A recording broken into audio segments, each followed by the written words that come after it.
Imagine Dragons. Yep. That one's for Eric.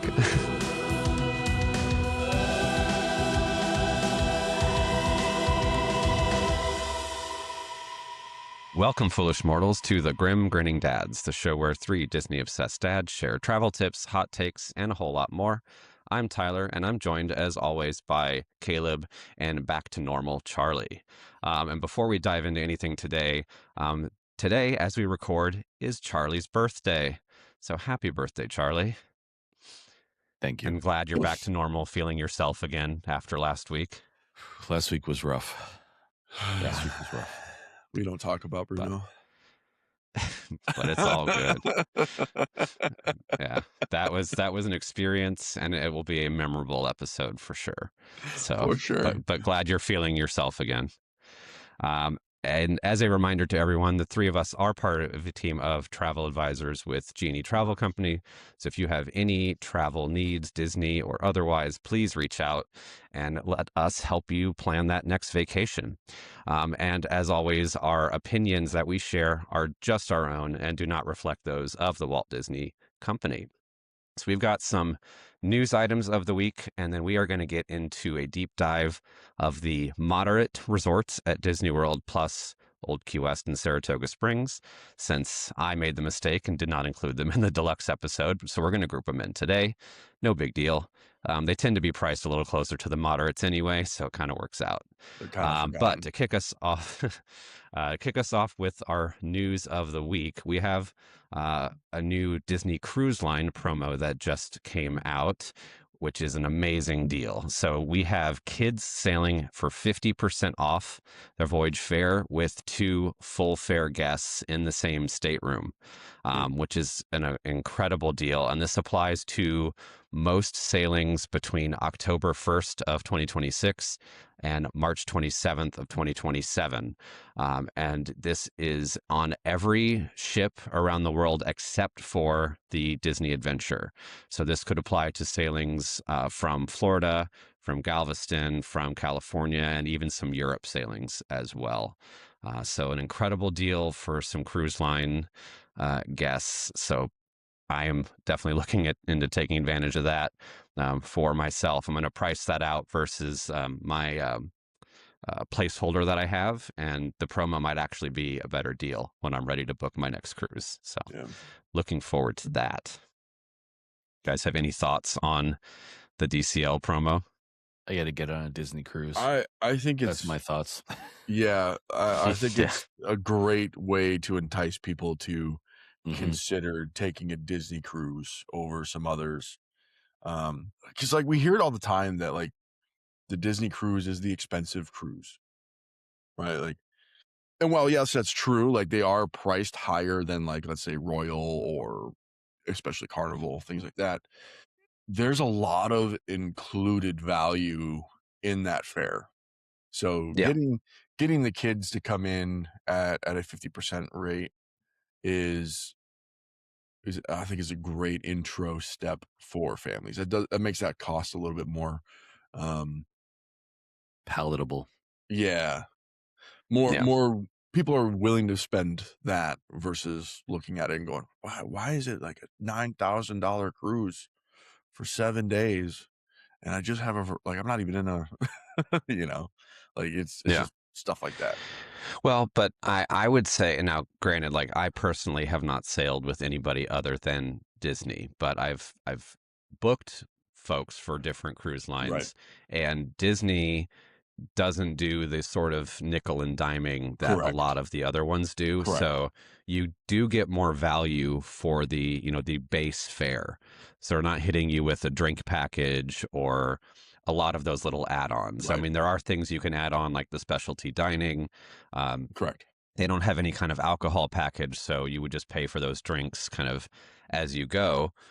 But I think the service and they have the IP to fall back on, right? So like that's really the selling point, and all the things you get included that are on the ship, the character meet and greets, the attractions, like these new ships especially that have, not just water slides, but full on attractions on board. Right. Is a huge selling point. So while I am excited to experience a different cruise line, because Charlie and I are going to be on a Royal ship in October, I don't know, just even the booking process as I was going through it, like there's so many. Oh, you're going too? Not on that What? one. Not on Not that on one. that one. Oh, okay. Well, I didn't know that. Breaking Enlighten news. us. What are you doing? So I'm going on a 7-night cruise in Florida. Obviously going to Nassau, going to Puerto Rico, Jamaica. I'm going on a Voyager class ship, so not an Oasis, not an Icon. But yeah, I'm gonna go on a first cruise with a buddy of mine, and I was like, why not? So we're going. So this I That'll wish be your my first first one cruise was a ever. Disney. It'll be I my wish your first cruise first one ever. was a Disney one, but that's okay. I know, but I'm kind of thinking like I find like a 3-night cruise out of like Canaveral on like the Wish or something, and Yeah. go do that quick. Find like a super affordable like TA rate or something. Yeah. But speaking of the Icon class cruises, those are not cheap at all. Even the shorter sailings, like They're they not. price kind of comparable to Disney, and you still have all the other stuff that you have to add on all to the it. add-ons. Oh my goodness. Yeah. So, and I think, to Royal's credit, like these ships are huge and have so many things to do. So the ship becomes the attraction more so than where they're going, which is kind of the Disney approach as well. But I don't know. It seems like a hard sell to me because Disney has all the IP to fall back on, and Right. Royal really doesn't. So I don't know. But I obviously, as huge Disney fans, we're going to be biased that way. But I'm looking forward to experiencing it, and I think having deals like the 50% off kids is gonna maybe make the difference between somebody deciding to book with Disney or not. Right. Yeah, and for you, Caleb, you should probably watch out for the I forget exactly what they're called, like the non guarantee or the guaranteed. I forget exactly. You can like book really late. Yep. I have a family who from Standish who does that all the time, and that's how that's their preferred method, and they save. I mean, it was like 4 or 5 of them, and it was like $2,200 or something on a Disney cruise. Yeah. And I was like, that's unbeatable in terms of like what they're getting. And I will my warning with that. I mean that there are restrictions, very much, and you cannot be picky about where your room is. While you're guaranteed a type of room. So if you really don't care about location on the ship, great. But I have had a client that I booked with a guaranteed, and they did not seem to understand the fine print because after they had booked it, they wanted to make name changes to the guests that were sailing, and they wanted to request specific locations. I'm like, we can't do that. Can't do any of that. None of those things. Oh man. Yeah. So yikes. Yeah, if you're looking to save money and you're okay with being flexible and not having choice, but you want to get on one of those ships, that's a good option. If any of the stuff that Tyler just talked about is stuff that you're thinking about doing, it's not a good option. Yeah, so I think the lesson was don't book the cruise until everybody who's sailing knows that they have the time off from work. I don't even know how you... Oh, I mean, I guess you could do that. Like, I guess people do that kind of thing with like Disney World, where they'll be like, they'll do the rooms and you can cancel up to, 90 days out. And that's fine. So interesting. Get your time off, kids. Yeah, get your time off and then we'll book your cruise. There will be other sailings, I promise. All right. So one other news item that I wanted to touch on, we kind of mentioned it in last week's episode, but I think we were distracted with everything Charlie was doing. You think? Yeah, just a bit. Although it's kind of amazing. Like, credit to all of us that show was as coherent as it was. Right. Yeah, he caught us off guard. Yeah, but good times. But we barely touched on the fact that 2027 Disney World bookings are now open. So from January through the end of October for Disney World packages are available to book, which is newsworthy in and of itself. But kind of buried in that, they released a new dining plan. So we wanted to touch on what's new about this dining plan. And then we are going to, in a future episode, dive a lot more into the dining plans and kind of how different size parties can attack it and get the best value from it. But Charlie, why don't you tell us a little bit about this new dining plan for 2027? All right. So they're calling it the deluxe table service dining plan. So the middle of I guess we've got the 3 tiers now. We've got the quick service dining plan, which includes 2 quick service meals per night of stay and 1 snack per night of stay with a resort refillable mug. The dining plan, the Disney dining plan, which is that middle tier, includes 1 table service meal per night of stay, 1 quick service meal, 1 snack, and the refillable dining mug, and actually adds some other perks as well, like private in-room dining at specific places, character dining, dinner shows, signature dining, and some dining events. The deluxe table service dining plan adds 2 table service meals per night of stay with 1 quick service meal and 1 snack, and all the rest of the same things. We were looking, in terms of costs, we're going to break all of that down in a future episode.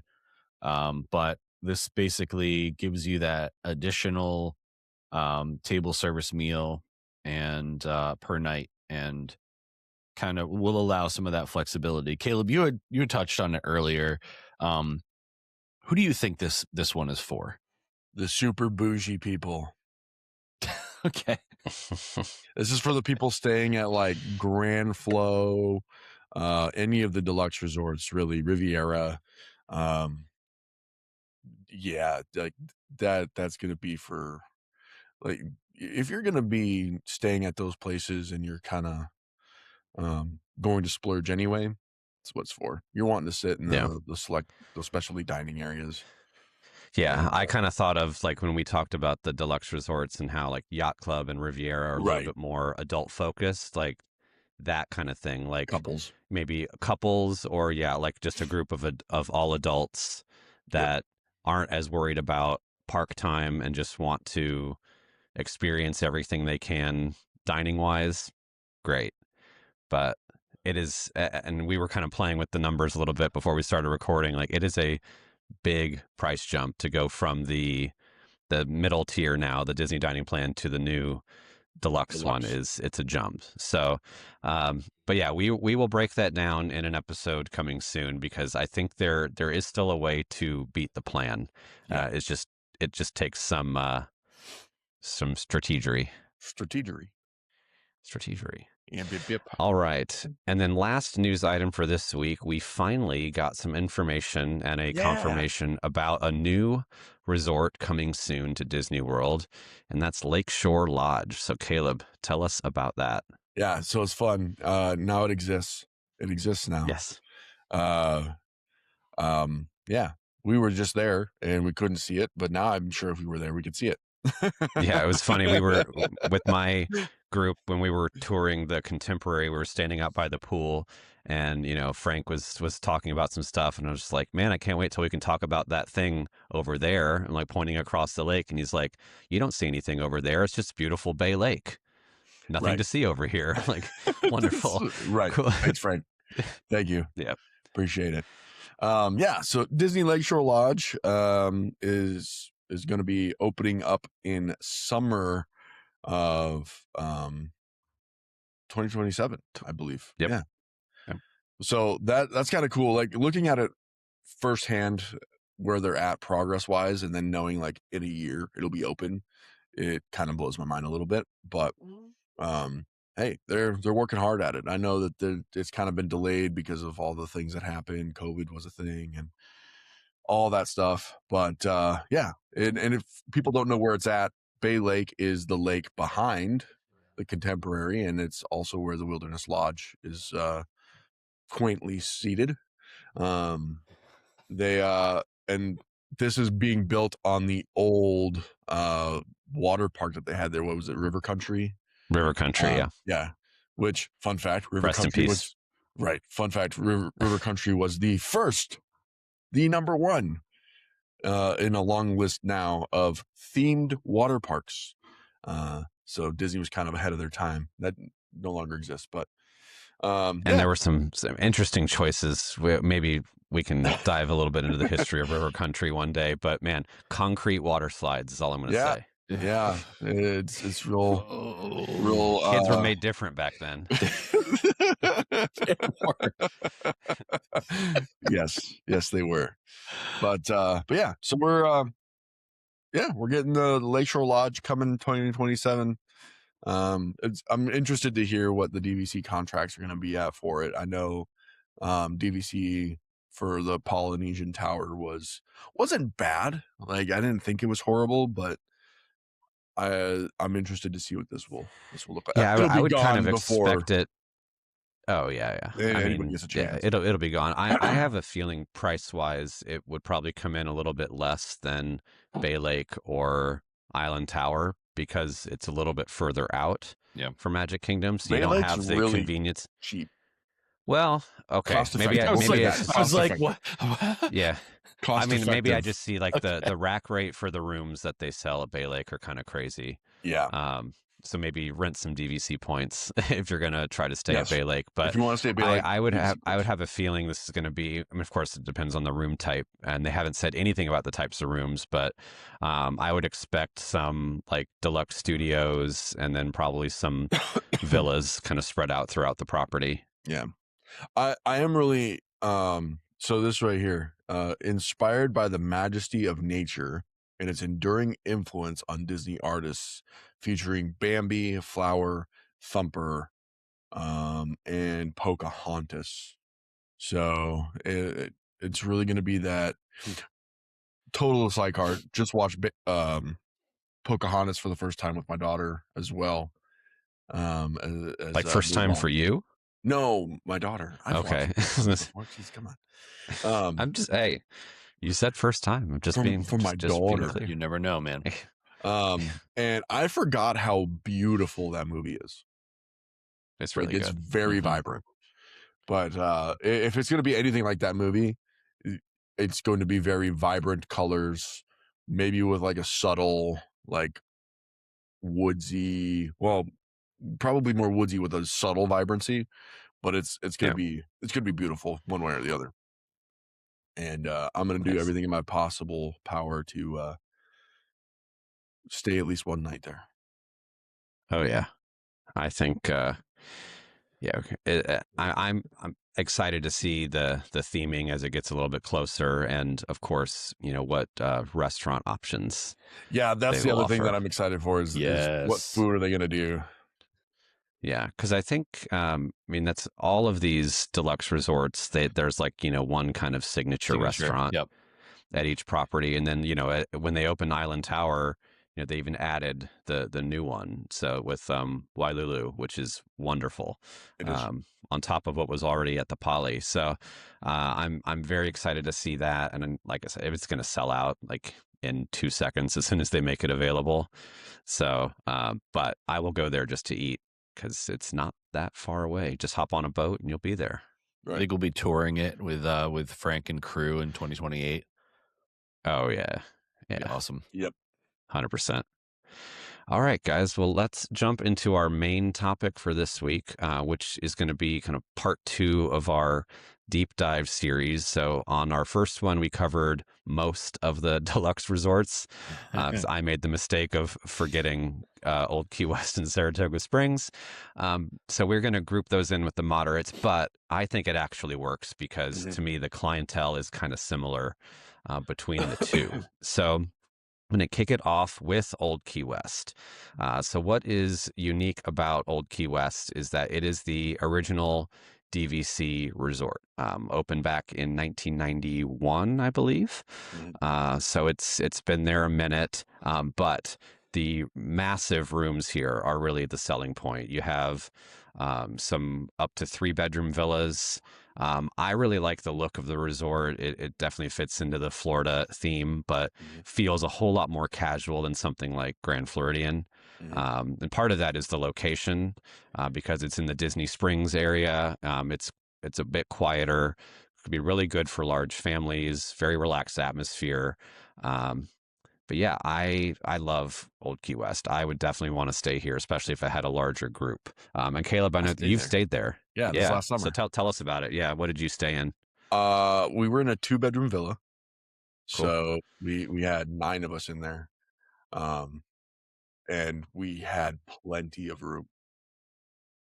Like we weren't at all crowded. We weren't at all on top of each other. Like it was crazy too. Like to have the full kitchen, the washer dryer, being able to order food and groceries and stuff from like Walmart and Publix, things like that, and have it delivered and stock our fridge. Like we actually saved a little bit of money by making some meals there, especially like on our rest days. And having access to that full kitchen was a huge benefit. And honestly, like, don't get me wrong, the resort shows its age. It very, very does show its age. I do believe it's coming up for refurbishment in a year or two. Because like when you look around at like the cupboards and stuff inside and the cabinetry and stuff, like you could tell it's old. Like you could tell. You're like, oh. Like, but I also think like I almost think it's kind of by design. But I think it kind of works that too, right? It's also themed to Key West. Like and that's old is in the name, right? And well, I suppose. So like you definitely feel like you're on a good old beach house resort, essentially. The pool is awesome. Olivia's is top notch. Highly recommend. Go there if you've never been there. Yeah, I really enjoyed Old Key West. I would stay there again, even in the current state that it's in. Even I would go for a 3-bedroom villa next time just because I want the bigger room. But 2-bedroom villa is plenty big. 3 bathrooms too. Like that was the other thing that kind of blew my mind. Yeah. Did you sample the slow cooked prime rib? Is that what you got at Olivia's? No. We just went there for like a brunch. Okay. I'm looking. That sounds great though. It was so brunch good. Sounds delicious right now. It was so good. I'm 100% all for the Old Key West. And I also really enjoyed the transportation to Disney Springs. Cause like you can jump on a boat and just go there. Oh, they have boats there as well. Nice. Yeah. And like you're passing the ones that go into Port Orleans, which we'll talk about those later. But yeah, it was awesome. It was really cool. Yeah, I don't know much about Old Key West. It does like from a first glance, it definitely does look like a classic like beachfront property, or waterfront property, I guess, as it were. And it looks like they've got some routine maintenance happening right now with a couple of the things there. Yeah, I know the rooms are going to go under complete refurbishment. At least that was sometime. When I talked to the cast members when I was there this last summer. But I would hope they don't go like ultra modern with it, because that just really wouldn't fit with the resort. I think what they're going to do is they're going to remove the carpet because there's carpet. Yeah. They're probably going to redo the cabinets because like they need some help. They need some help. Cabinets, countertops, stuff like that. Right. But I think it needs to keep some of its charm. Yeah, I don't think the exterior of the buildings are going to undergo anything. Maybe a paint maybe just a paint job. Maybe paint. Yeah. Yeah. But the inside is like they'll just remove the carpet. Yeah. Put some new furniture in there probably. All right. And then let's jump over to Saratoga Springs, which as I was putting my notes together, I don't know that I've ever stepped foot in Saratoga Springs. Oh, it's beautiful. Nope. Yeah, and like I watched some videos about it. So this is a equestrian themed resort, kind of based on Saratoga in New York. Yeah. This is also where they have the stables for all of the horses that they use in Magic Kingdom. So you can go see the horses, in some cases even do horseback riding on property. This is a massive property from what I was seeing, and they have a pretty good variety of rooms as well. So I don't know if you guys have any thoughts on Saratoga Springs, because Horsies. I would only be repeating what I saw in some videos. Yeah, horsies. So staying at Old Key West, obviously you go to Saratoga. Right? Like Yeah, it's they right there. they are grouped together a lot because they're kind of sister resorts in some ways. Well, it was the second DVC resort. Well, but it was something else for a while. It only Correct. became Saratoga later. Right. But yeah, it has been there almost as long as Old Key West. Yeah. And it was kind of cool to walk through. It is very horse heavy. Yeah. It is very yeah, it's just very much Horsey. It's also It's horsey. Very well, it's horsey. also old. Yeah. Like it's also showing its age. So Yeah, I think a little bit. I think it also, like, just seeing the like walkthroughs of it, it's funny because we talked about like Yacht Club feeling like old money from New England, but this feels like old money from like upstate New York specifically. Yep. But still very different than something like a Yacht Club. And price wise, this is probably the closest one. Typically, this is the least expensive deluxe resort. Right. So this could be a good opportunity for somebody who maybe, if you're on the fence between a moderate and a deluxe, this is typically the lowest price point to go up to deluxe. So you get all the advantages, like the extended hours. Yeah, if you want that deluxe perk, staying at Old Key West or Saratoga that's going to be your price point. Yeah, and then the proximity to Springs can be a selling point too. If you're going to have like a longer stay, you're not doing the parks every day, that easy access to Springs is pretty cool. Yeah, it looks nice. Some of it really reminds me of like more upscale like cabins up in like middle northern Maine. Yeah, New York as well. But it's the way that it's decorated makes it feel more upscale cabin, I would say. And I mean that, it was funny. I just clicked on one of the deluxe studios and it showed how the stowaway bed has a Saratoga Springs stables like poster type thing above it, like artwork with two horses like kind of hugging each other. Oh, looks cool. Definitely worth like, so like $555 average night excluding tax for that deluxe studio. But some of the villas look really nice. I mean, they definitely look really nice. And I don't know if I could justify going from a deluxe studio at $555 to a 1-bedroom villa for $858 to sleep that same amount of people. But the comfortability and the way that it's all spread out would probably justify that. And you would be using. I think it's the extra bathroom at that point. Mm-hmm. Mm-hmm. Yep. And you'd be able to you'd have like that full kitchen too. When you look at and a washer dryer. I can't tell you how amazing it is to be able to wash your clothes like that. You guys don't have washer dryers in South Dakota? I'm on vacation, sir. Oh, all right. My word. No, he has to drive like 30 miles to the nearest one in the snow. So, in July with his Crocs both on. ways with Crocs. Yeah. My word.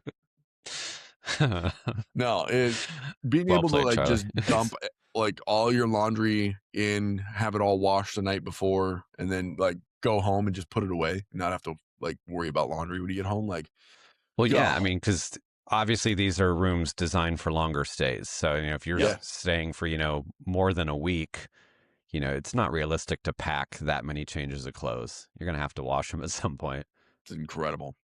Brilliant. I loved it. All right. So now let's get into the actual moderate resorts, starting with the original moderate, and that is Caribbean Beach. So, hey, you make that face. I think Caribbean Beach is pretty awesome. I mean, it has its pros and cons. It does. What really changed this resort was the Skyliner, because it was interesting before, as like a obviously a different price point coming down from all the deluxes, but the location and the transportation was kind of limiting until the Skyliner came along. And you've got your standard rooms here, and you've got some fifth sleeper rooms. So if you have some, families of 4 or 5 that don't want to spring for a deluxe, this could be a good option if you're okay with the kind of pull-out bed for the fifth sleeper. You've got some good dining here as well. Sebastian's is pretty decent. Granted, I haven't been there for a while, but I remember it being good. Not like, in my top 5 good, but pretty good.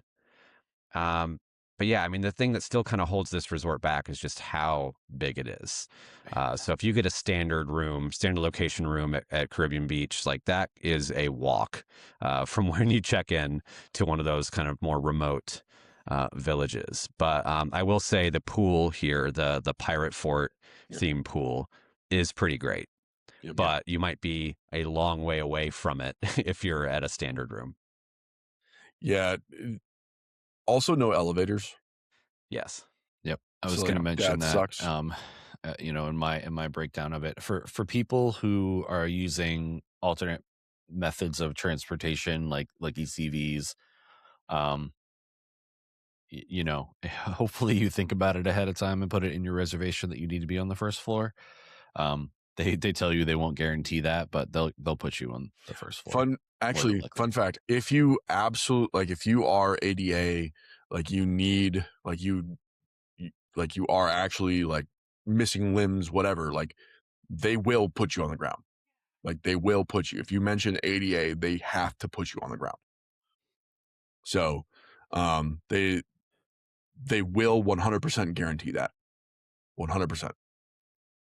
Now, that makes sense. If you just request it and you're not ADA, or if you put ADA and they find out that you're not ADA, that guarantee goes out the window. Yeah, so that could be bad news. That's a don't quick way to be escorted off property. Yeah, I know. I know that because when I was there in what was that? I don't know. I was staying at Pop Century, and I took the Skyliner. I was going to go get some beaches and cream, as one does. And on the Skyliner, a family joined me, and they were talking about how somebody else was there. Like they requested a ground level floor, and they didn't get it, even though they mentioned ADA. And it was just like the two of, like they found out that they weren't actually ADA and stuff like that. So it was not fun for that family. But just know if you're going to request it, you might get it, might not, because there are people that actually need those ground floors. Yep. Yeah, it's a weird oversight, and it's definitely one of the things.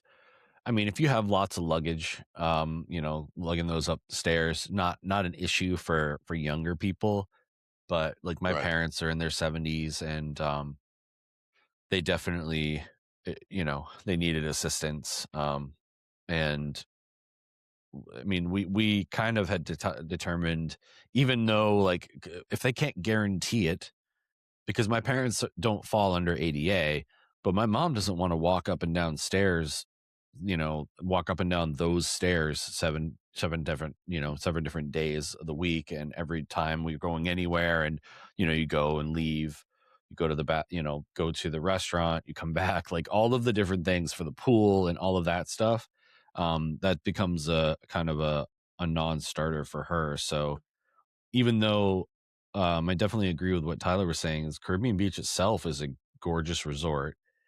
It is so big, and I don't think that you can truly get a full understanding of how big it is unless you're riding the Skyliner and you could look from left to right, and you look out the window and you're like, oh my goodness, that's still the resort over there. Mm-hmm. And, and what's crazy Yeah. Crazy to think about too is that it's gotten smaller because where Riviera sits used to be part of Caribbean Beach. Right. Yeah. Which is why, some of those rooms, it can be a benefit to, to the selling point that you're closer to the Riviera Skyliner station than you Right. are the Caribbean Beach Skyliner hub, which is kind of crazy. But Way if you're on your way to back Epcot, for me. I mean, then great. That's one less kind of stop you have to make on your way to Epcot. So Yep. I've definitely had some clients that have requested, I forget which village it is that's the furthest one up there Yep. by the Riv, but they've requested that one for that exact reason. It's like, why work our way backwards to the hub when we can just, 2-minute walk up to the Riviera? Well, that's what I did. So the one time that I got to ride Guardians, again, Guardians, awesome for people who don't get motion sickness. It's a fantastic ride. But for people who get motion sickness, not the best. I did my best to try to recover after the ride, but then ended up having to do like what I would describe as the walk of shame back to the Caribbean. And I'm walking and I get to the Riviera and I was like, okay, well, is it going to be faster and easier for me just to walk all the way around the lagoon to I think we were in Barbados, or one of those over in the corner. It was a blue one. It was definitely quicker for me just to get off at the Riviera and walk around rather than take it all the way to the hub, then have to cross over to the main area and then walk to the left all the way around. It just was easier. So yeah, I mean, definitely keep that in mind. You can't request a specific area, but you do have to pay. You can of course do like the different preferred. Yeah, that helps. Yeah. So cool. All right. So now let's get into my personal favorite moderate resort where we just were last week, Coronado Springs. Which honestly, if you took this resort and copy pasted it onto the monorail line, it fits right in as a deluxe. Yeah. So I mean, it's kind of a deluxe light just based on location, but this resort is gorgeous, and not just the tower. I mean, the tower is amazing, but we were staying out in one of the village standard rooms, and it was awesome. Because even walking through the resort, like crossing over the lake, walking by the pool, which underrated pool in my opinion, with the dig site pool with the water slide is awesome, and one of the better food resorts on property. Like this competes with the deluxes on the food front, with Toledo and Three Bridges. But yeah, I mean, the tower kind of gives it that upscale option, and it's the only moderate that has club level, which is incredible. So, and what do you guys think? Oh, I fit you in fit the presidential suites bathtub. Yes. Okay, I'm a photo 6'2" dude here. I'm a 6'2" dude, and I can lay down in that tub. I never will, but I tried it. You did. So know that you can too. Yeah, I was making that comment the other day. I'm only 5'11", and I was trying to take a bath the other day, and I was like, man, I wish I had a bathtub that like actually worked, like for my height, because it's just like the water before it hits that area where the water just starts to leak out over the like into downstairs. It doesn't get high enough to like cover anything up till above my belly button. It's like, I mean, what am I going to do? Why is this a thing? Yeah. Anyway, I haven't had the opportunity to really do any time at Coronado, but certainly seeing the stuff that you guys shared this past week, and I think how highly Caleb has talked about Coronado in the past definitely makes me want to try it out sometime. It just looks like so much fun. And also, it is the only moderate resort with a fitness center. Oh yeah, that's nice. So yeah, and it has two. It does have two.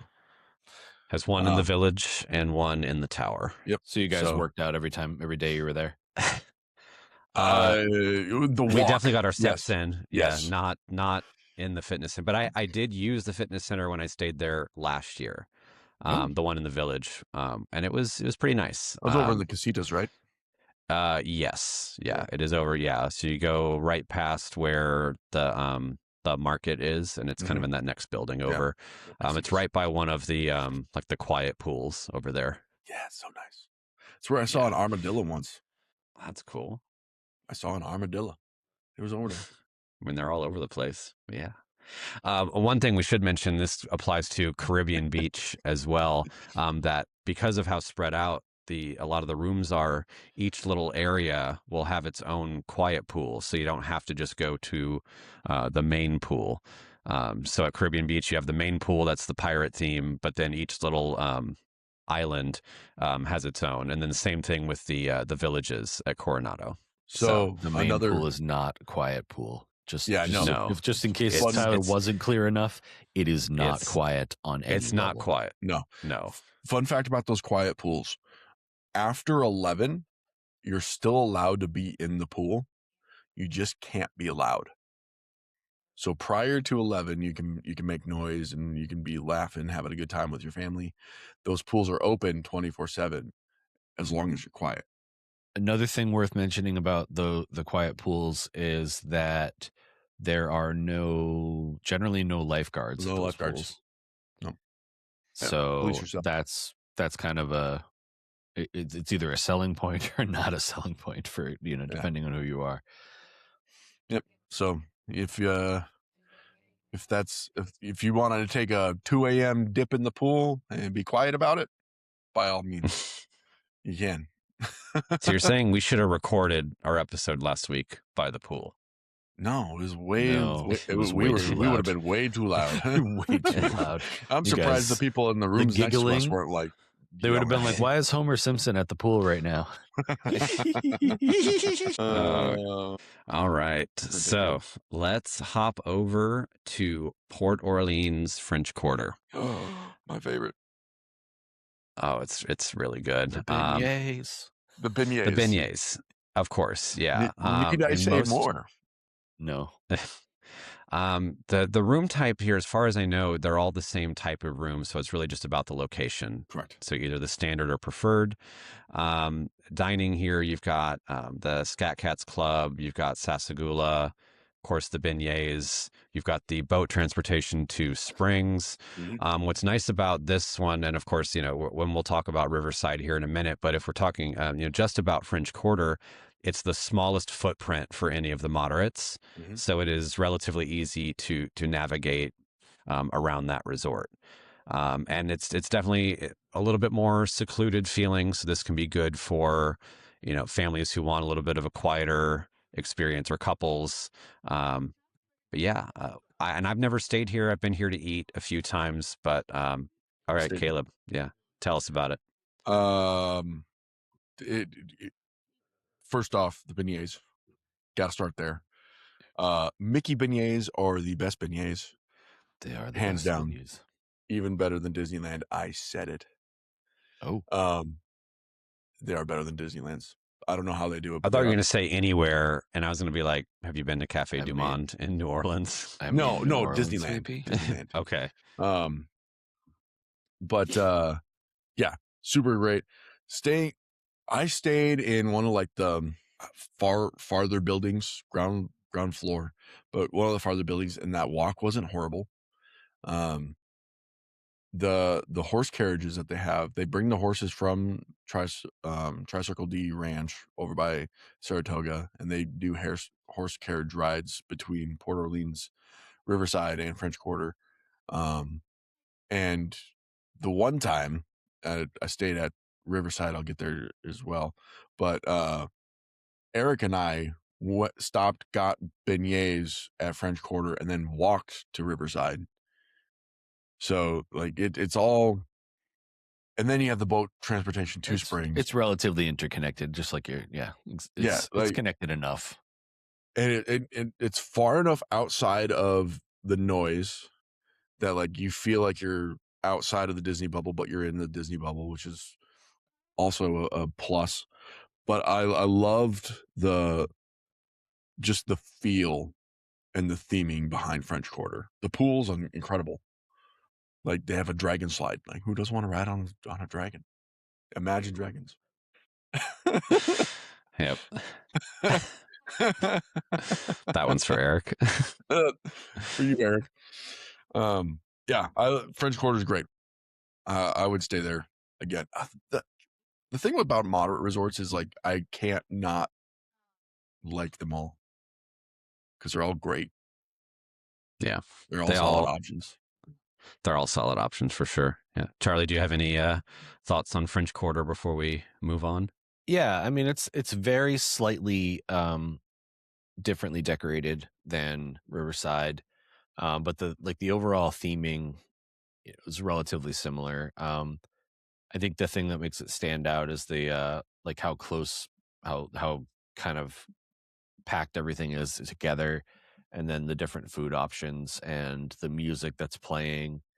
I mean, it's just fabulous. I haven't stayed there either. I made a point of going there last July to get the Mickey beignets, and again, it's worth.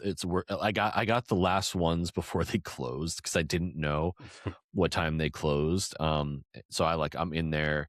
I'm getting the ones, and you can tell they're starting to like close things down, and people are still walking in, and I'm like, oh man, what are you guys doing? Like this is not what you do to these guys. They've been here all day making Mickey beignets for people, like, but yeah, they were so good, and I'd love to. I mean, again, like Caleb said, I mean the moderate resorts are they're just pretty solid all around, and you do feel like you're in the bubble, even though you're more outside of the bubble.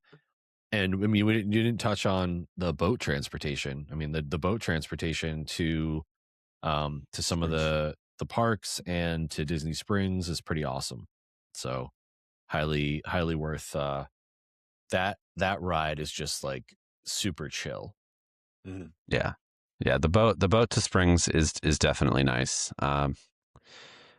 Yeah, I would love to stay here. I have stayed at Riverside, which we'll get into that now. So let's talk about Dixie Landing. I mean Port Orleans Riverside. Oops, that's rude. No, this one I prefer it slightly to French Quarter. I think, like you said, it is a slightly different decor. I think Riverside is a little bit more kind of photogenic. Mm-hmm. And you've got the standard rooms, and then you have some of the royal rooms, so like the prince and princess themed options. Some decent dining here as well with boat rides. You still have the boat to Disney Springs. They do horse-drawn carriage rides sometimes around Riverside, which is pretty cool. And then you still have access to all the amenities from French Quarter. So they do share a lot of the amenities as the sister resorts. Mm-hmm. Yep. I've stayed at Riverside twice, and it specifically was because of the fifth sleeper rooms, and it is a haul to walk from where we were to just the main locations. But when I say it's a haul, like you're in Disney World. So is it really terrible when it's 70 to 80 degrees outside and you're walking in like clean area? Like, I mean, it's as immaculately maintained as all of the other Disney resorts. The way that the bushes and trees are like manicured and everything is just very, very pretty. I have a couple videos from when we were down there last year where I was just doing silly TikToks or whatever out the window, and I ended up talking to one of the cast members for like 10 minutes about her experience of the different things, and like how I forget exactly what it was that we were chatting about, but she was so nice. And then actually she turned around and came back like afterward and talked to me more, because I think we were talking about maybe one of our kids was sick at the time. So just overall, it's a fantastic resort that I think might get overlooked, and I think that might be why like you oftentimes will see some deals be offered on that resort.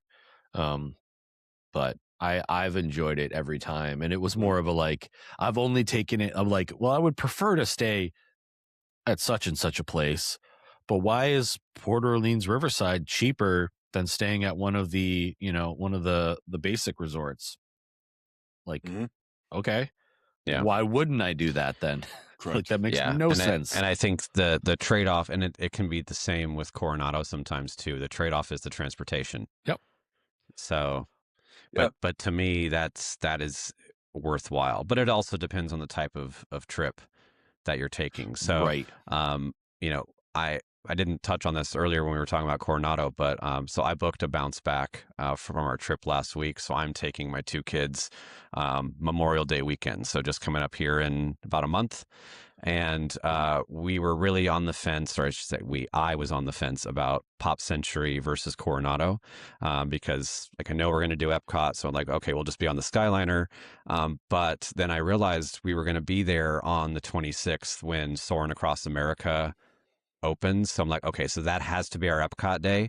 So I had to extend our stay by one night, which took Pop Century out of it based on availability. I called in and they said, well, you'd have to switch rooms because we don't have any standard rooms available the night of the 26th. So you could stay at Pop Century, but you'd have to switch to a pool view and pay rack rate because it's not eligible for the bounce back rate. Like, well, how about Coronado? Like, yeah, we could put you in a standard room at Coronado. Great. Done. Cool.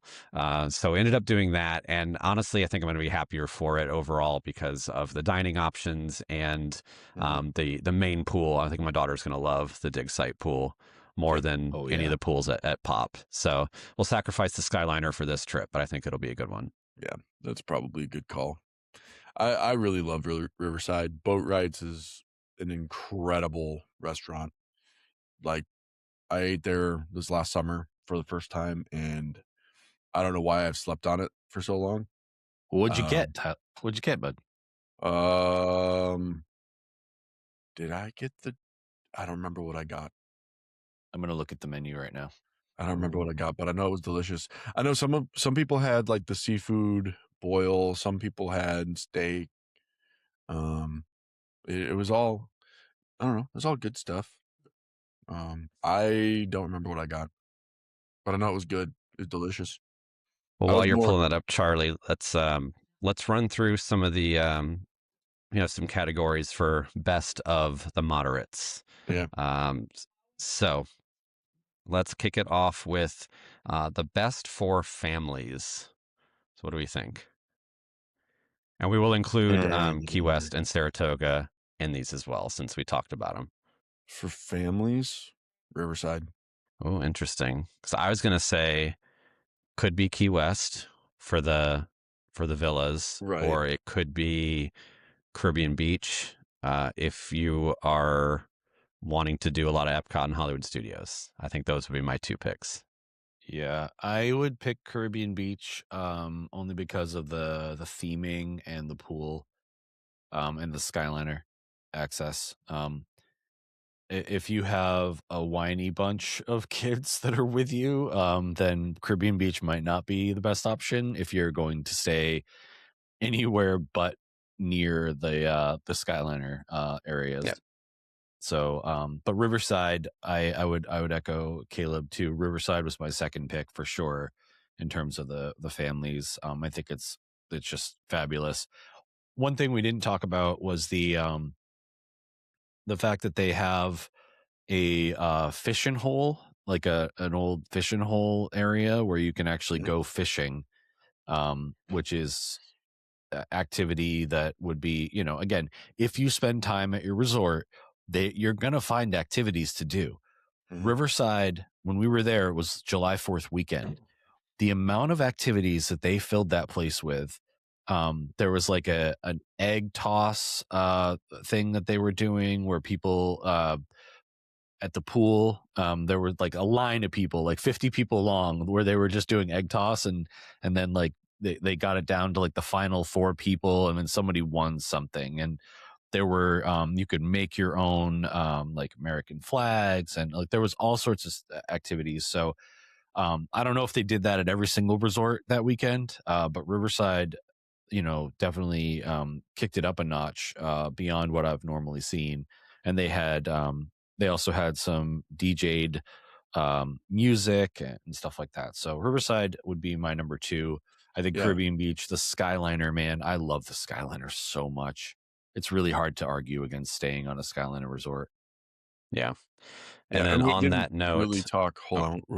We didn't even really talk about Old Man Island at Riverside with the pool and muddy rivers. Like it's literally an island in the Sassagoula River where all the amenities are: the pool, the hot tub, the bar, all that stuff. Oh yeah, I forgot about the hot tubs. Yeah, that's good to mention. Now, if you could fit in there with all the people that are around at the hot tub, then that's another story. But when a guy like me walks into a room, like, people move. Well, and if you want a big hot tub, Coronado has the biggest hot tub on property. It's true. So. Coronado does have a huge hot tub. Huge. Ooh. It is massive. All right. So what about the best moderate resort for first-time visitors? Caribbean Beach. I would kind of agree. So? Yeah, I think all things considered, if you can get a preferred location so you're close to the hub, I think first-time visitors are going to be overwhelmed with trying to get around everywhere. So I think having the Skyliner makes that as simple as possible. Yep. Yeah. What I put down French Quarter because of how small it is. I think for similar reasons to what you just said. If I don't have the option of getting the better locations at Caribbean Beach, because again, Caribbean Beach is like gigantic, massive. If you don't get the better options there, then French Quarter, any of the options that you get are relatively close by. It's not confusing. All the buildings are close to the main lobby, the dining area, and the bus stop. So, I mean, you can get to where you need to get to pretty easily. And the beignets. Yeah, beignets. Yep. All right. How about the best one for couples? French Quarter. See, I'd say Riverside over French Quarter for couples. I think it's a little bit more kind of like a little bit quieter, a little bit more kind of romantic-ish. I'd say either that or Coronado, depending on the room location. Yeah, Tower for sure. Yeah, I had Coronado as my number 2 out of these ones, with the club level being an option. That's pretty cool. The high-end bars and stuff. But like for me, I think French Quarter was I'm going to echo Caleb on this one. With the small scale layout, I mean, just being able to like walk hand in hand with your sweetheart and be able to get where you're going down the roads. And then like Scat Cat's Club Lounge. So good. So good with live jazz and Mickey beignets. I mean, you can't go wrong. I don't think you can go wrong with any of that. But none of our things are wrong. They're all subjective, and all of these places are awesome. So stay at some of them. For sure. Yeah. All of them. Now, I think probably the easiest one to answer here, best for foodies, it's Coronado. Not close. Not even close. Coronado. Nope. You could argue Caribbean Beach. No, you couldn't. Because Riverside, you could try to make that argument. You would be wrong. You'd be wrong. No, because you could jump on the Skyliner and go to all those other places. Right. That's what I'm saying. Yes. You could argue Caribbean Beach because of that. But I think, for Caleb, the sake of the question, if you're staying on that resort, then it's Coronado. Correct. 100%. Yeah. Which I think is smart on Disney's part because of how remote it is, only bus transportation. They have to include a little bit more there to kind of spruce it up a little bit, and they do. Well, and it should be mentioned too. Toledo is wonderful. Yeah, and it should be mentioned Coronado is a convention resort, right? So they have a convention center. They have a lot of conventions coming through, lots of businesses, things like that. So keep that in mind when you're thinking about that. But it also is the reason why they have things like the tower, the more high-end dining experiences and things like that, is because they have these business people coming to that resort and most likely are not leaving that resort. So they're not there for the parks at all. Correct. Have you guys had steak at Toledo? I did not. I only had the smoked pork chop. Oh yeah. According to the site that I'm reading, I guess they were included in the 2025 Michelin Guide. Oh, I'm not surprised. Which I've eaten at one Michelin star restaurant. We got the opportunity to do that when we were in Greece. We had some relatives who were like, "Yeah, we're gonna bring you to a really nice Michelin star." It was like 2-star Michelin star. It was, and it was all fish, and we don't eat fish, but I was like, I can handle this. This was still, I was okay. It was Michelin star fish. I'm like, okay, this is a different level, creamy, all of that stuff. So if I get the opportunity to visit Toledo and check out one of their signature steaks, I'm in. Nice. All right. And then to kind of wrap up for today, I wanted to throw out a couple questions from the Walt Disney World Tips and Tricks Facebook group that kind of tie into what we've talked about today with the moderate resorts. So we had someone anonymously ask, they said they're trying to narrow down a resort for our upcoming summer trip, trying to decide between the moderate resort options. What resort is best with teens? Is the Skyliner a major plus in the summer? And what is everyone's favorite? So kind of a loaded question here, but with teens, I don't know. I mean, I kind of lean towards Caribbean Beach, I think, but yeah, I mean, I don't know. It depends on the teens, right? Right. Yeah, just go back about 20 minutes in our conversation and just listen to everything that we just said. Like,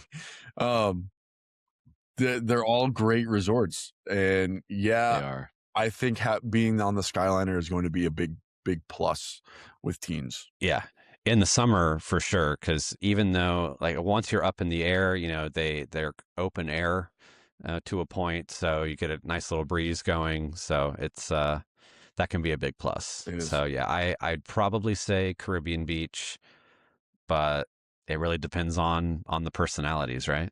Yeah, Caribbean Beach is where you go. That's just I like Caribbean Beach as well. For the, let's say that they're teenagers that are, I mean, again, we're talking about, what are we talking about, 13 or are we talking about 17? Because there's a very big difference between 13 and 17. So if I've got like a 15 to 18-year-old or a couple of those, and they bring a friend or whatever, Caribbean Beach would be awesome because they could do a couple of things. They could roam the resort because it's huge and there's lots of different things to see and different pools to make noise at that you're not allowed to. And then the Skyliner will take you to 2 of the parks where they could do what they want to do and just kind of hang out. They could spend, if Epcot's open late, they could spend time at Epcot. If it's MGM Studios, oh my goodness. If it's Hollywood Studios, they could go there. Yeah, if we hopped in a time machine. And go and see that sorcerer's hat. It's there now. Got some news for you. Well, kind of. There now. It's a smaller one. It's made a return. So yeah, Caribbean Beach I think is a great option. Again, just make sure that you have that air tag on those kids or their phones. Get them phones on those kids. Yeah. Yeah. All right. And then one more question. Also, someone anonymously asked, tell me the good and bad about Gran Destino Tower if you've stayed there. How does it compare to the other moderate resorts? So I haven't stayed in the tower, but I've been to the tower several times. So as far as how it compares to the moderate resorts, it's better. It's a deluxe level tower that just happens to be sitting on a moderate resort property. What's really cool about it, and they don't talk a lot about the views from the tower. So if you get a resort view room in the tower, there is a chance you could see fireworks from or you could see like Fantasmic, or you could see Epcot fireworks potentially, depending on the floor, because that's facing out away from the lagoon at Coronado. If you have a water view, you're going to be looking over the lagoon and Three Bridges, which is also a nice view. But they don't specifically talk about any kind of like theme park view, but there is a chance if you do a resort view, that it might actually be the better view from the tower. So Yeah. I And would you might even see 100% Magic Kingdom. recommend Gran Destino. Might even What's see that? Magic Kingdom fireworks, the water view. Oh, yeah. Because you're looking kind of, if you're off to the side. Yeah. Mhm. So Yeah. the Gran Destino Tower is, if that was on the monorail, like we said before, it'd be a deluxe. It's an incredible resort. Highly recommend it. The rooms are beautiful. They're clean. No carpet, obviously. I if I had the opportunity to have a tower room when we were there this last go round, I would have done it. I mean, maybe we asked about upgrades when we checked in, and it wasn't meant to be. But I will stay in the tower one of these times. Yep. Yeah, it's just it's fantastic. It's just gorgeous, and just the amenities you have at that resort are not moderate level Right. amenities.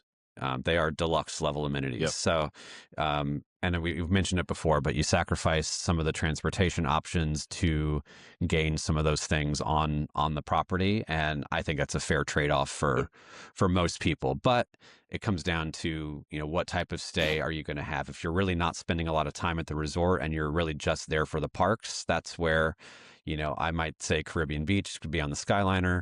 But if you're going to take a resort day or two, Coronado is where it's at. Yep. 100%. Cool. All right, guys. Well, that wraps up another episode of Grim Grinning Dads. Please like, follow, and subscribe. It means so much to us. We just started a couple days ago on our TikTok. We're posting once a day until we hit 2,500 happy haunts. So please, if you're not already following us on TikTok, that is usually where we're most active as far as social media goes. So find us on there at Grim Grinning Dads, also on YouTube and Instagram.